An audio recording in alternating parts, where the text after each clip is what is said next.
Somsekhar, startup will take time to establish business, therefore revenue. So patenting will become burden sometimes. What are your views on this? What do you think on right time to go for patenting such situations?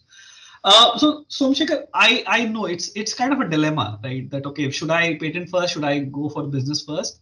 I would say that the best way to do it is that when you are you have your technological invention in your hand and you feel that that is the basis of my startup, there are some things called as provisional patents. You can also try to do that. You can also optimize your cost.